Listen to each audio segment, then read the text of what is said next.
Bien. Toujours en ayant donc le texte, la ligne bien sélectionnée, on va maintenant modifier la transformation. On va commencer par le gris. Et vous allez cliquer sur le mot transformation en ce qui concerne le fond gris. Vous allez cocher la case aperçue. Bon, si on ne peut pas la cocher, en général, c'est qu'on a oublié de sélectionner l'objet. Donc, on a bien cliqué sur le mot transformation du fond gris.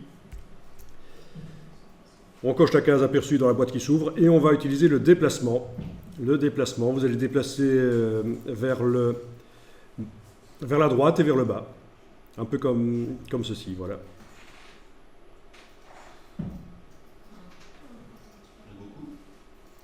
Non, pas de beaucoup. Il faut que ça reste encore collé. Il faut que le fond gris reste encore un peu collé aux lettres.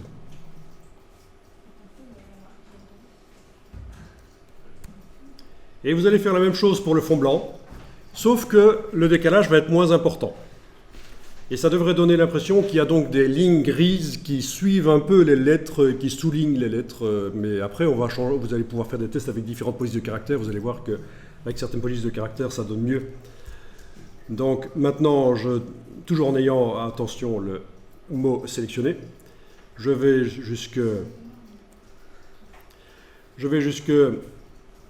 la transformation du fond blanc. Chaque fois cliquer sur aperçu en fait. Et oui, il faut cliquer sur aperçu. Vous décalez le fond blanc, voilà. Et vous obtenez un effet qui peut vraiment être intéressant en graphisme. C'est un truc connu depuis bien avant l'infographie, cet effet spécial. Comme s'il y avait une épaisseur qui a la couleur du papier.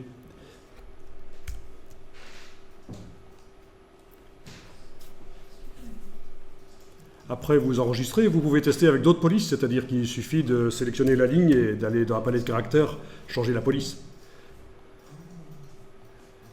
Voilà, sélectionner la ligne.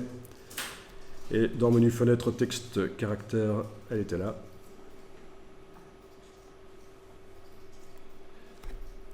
Voilà, passer en revue les polices éventuellement. Voilà, avec des lettres avec beaucoup de rondeur, ça donne pas mal. Après, il faut ajuster l'intensité du gris. Généralement, quand il n'est pas trop foncé, ça donne mieux. Genre gris moyen comme ça peut donner très bien. Allez modifier l'éloignement du fond gris par rapport aux lettres et l'éloignement du fond blanc.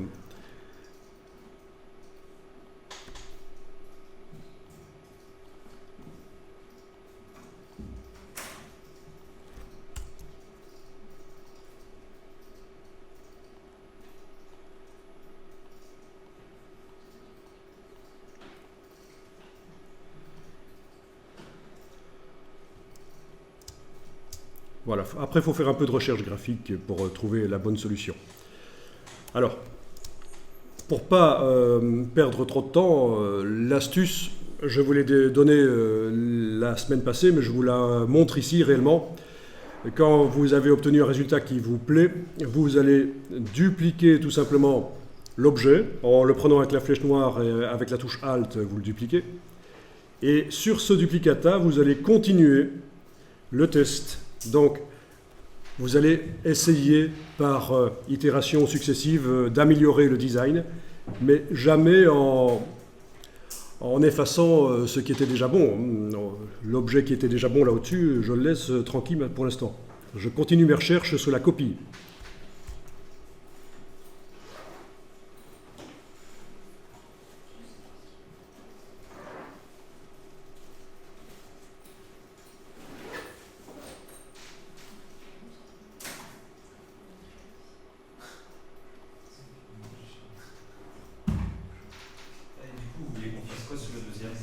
Donc l'idée ici, c'est que sur le deuxième, sur la copie, on essaye d'améliorer le design.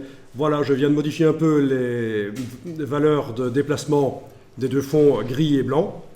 Et là, je me demande, tiens, mais qu'est-ce qui donne le mieux? Est-ce que c'est la version du dessus ou la version du dessous? Voilà, et ainsi de suite, on pourrait continuer. Même en agrandissant le plan de travail, on peut avoir comme ça 5, 6, 7, 8 versions.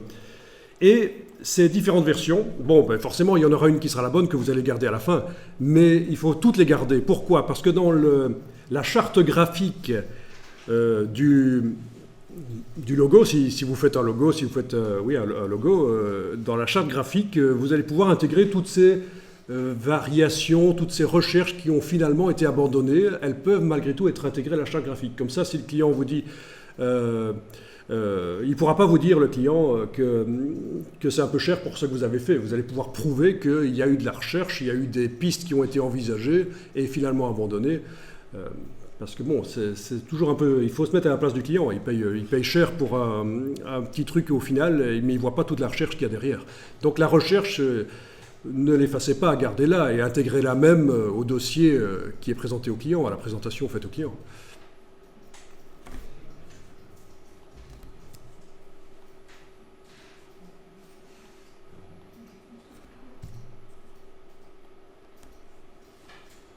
Et vous pouvez même lui dire pourquoi, évidemment, vous avez envisagé ça et finalement ça a été abandonné. Bon, bah ici, évidemment, c'est juste un petit texte, mais pour des travaux plus importants, c'est une bonne démarche.